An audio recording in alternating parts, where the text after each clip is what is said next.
Back in the fall of 1990, I got a job at the church camp I grew up attending each summer. They were building new cabins down by the river and needed some unskilled labor. Having just graduated from college, I did what any sensible person with a new English degree would do. I jumped at the opportunity. I lived in a small and very campish apartment with a guy named Roy. 2 years prior, the hottest book among the camp counselors had been 88 Reasons Why Jesus Will Return in 1988. I can't remember whether Roy himself joined in that particular excitement, but it's enough for the purposes of this sermon to say that it's not impossible to imagine that he had. Roy was also a brilliant mechanic, and I think it may have been during one of our theological discussions while replacing the CV boots on my old Volkswagen Scirocco when I expressed some discomfort with the emphasis so many of the camp's preachers put on saving young souls from hell. And to my surprise, Roy's grin outgrew his muskrat-sized mustache, and he said, "You know, I've always thought that becoming a Christian so you'll go to heaven is like marrying for money."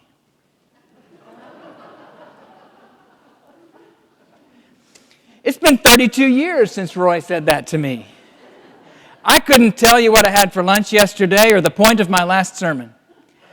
But I can still see Roy wiping axle grease from his hands on a blue shop rag and saying, "Becoming a Christian so you'll go to heaven's like marrying for money."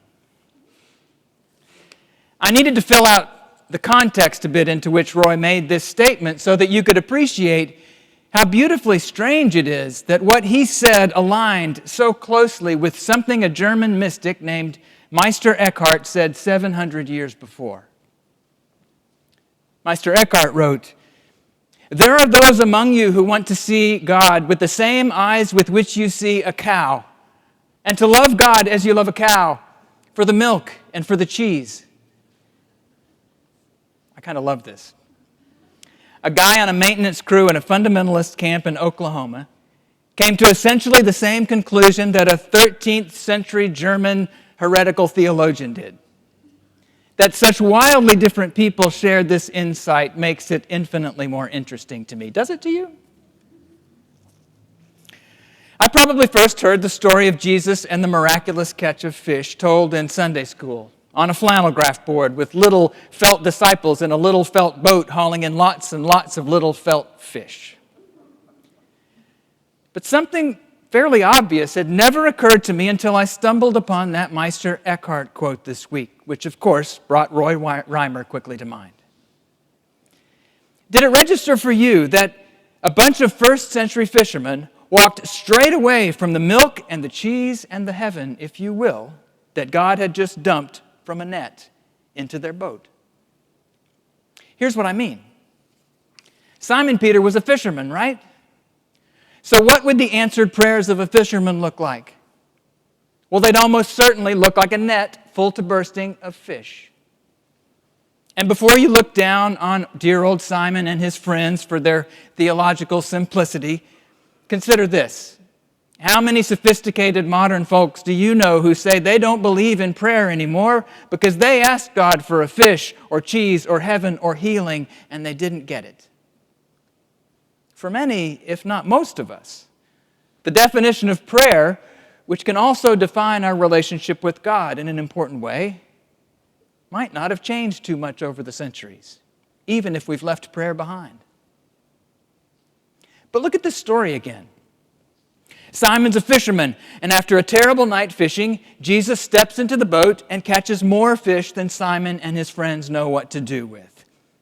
And then what happens? Simon Peter walks away from the fishing life and into a life with Jesus. And as soon as he does, this most practical of miracles becomes beautifully useless. Christians talk a lot about unconditional love. But when we do, I sometimes think we have a kind of martyrdom in mind. We do something loving, and the person we've done the loving thing to is oblivious to it or unappreciative of it or outright rude about it. But because we've become enlightened and very Jesus-like saints, we take the abuse like the spiritual champs we are, or at least aspire to be. The problem with this is that it couches unconditional love in terms of being kind of insulated from the responses of the people we're actually trying to love, be they friends or families or enemies. But the lives that I look at with wonder and a prayer that mine might expand into one like theirs are the great relishers of this world. They're in love with it. They're infatuated with it. They're not impervious to a rude lack of reciprocity in the world's response to their loving. They're too busy being beside themselves in delight and fascination at the miracle that happens to be in front of them at the moment. Unconditional love is a love that's too busy pouring itself out on the world to wonder whether enough love comes back to it to be worth the effort. Unconditional love is its own reward. And it's a vibrant way of being alive in the world, not a grim Christian obligation. Which is why I've suddenly come to love the ridiculous story of Simon Peter and the fisherman in a whole new way. As he stumbles away from the catch of a lifetime, because he finds the one who caught it for him infinitely more captivating than the catch itself. Maybe Jesus told us to live out this way of love, because love is simply the way we were made to be alive in this world. And every time we slip back again into calculating what we'll get back from the next loving thing we'll do, we're just living a much smaller and sadder and probably more resentful and unhappy life than the one our souls were made for. We're living much smaller and sadder lives than the ones that even the world just as it is, when no miracles have been added to it at all, has the power to inspire if we just let it. In fact, there's one more thing that might be worth saying about the miracle on Lake Gennesaret. And that is, not only were the fish suddenly worth next to nothing as soon as Peter got out of the business of fishing, they were also just ordinary fish. They weren't talking fish or fish with coins in their mouths. They were just the same fish that swam every day beneath the surface of that lake, unseen, unwondered at. At most, Jesus just got a few more of them than usual to assemble in one place so that the jaws of Simon and his friends would drop open in wonder at something they saw every single day and fall in love with this Jesus and his love of this world, of lakes filled with fishes and fishermen, and so much more worth wondering at than that. Richard Wilbur once imagined a world full of familiar things, but all turned upside down. What if, he wondered, the hills were the heavens, where star-nosed moles fly overhead the dead?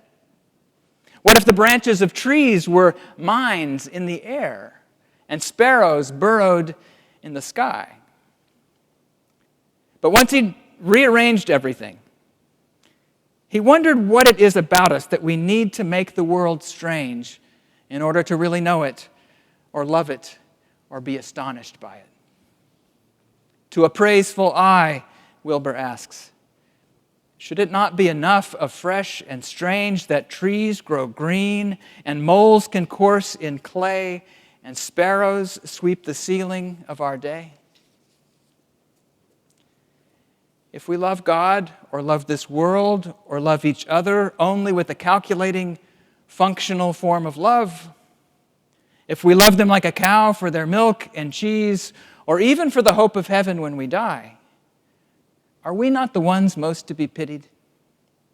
Are we not the ones missing out, spending our lives on petty calculations, on scarcity and resentments, when there is so much in this world that is plenty fresh and strange and ready for us to delight in and wonder at? Moles, sparrows, fishes, but especially the miracle of your life and the life of your neighbor. In fact, what in this world that is also broken and hurting might be healed and restored if we could simply look at the person next to us with an unconditional kind of love, which is really just to see them for the wonder that they are. An infinitely greater wonder, I think Jesus was trying to say, than a few dozen fish each one of them a miracle in its own right, flopping in the bottom of the boat.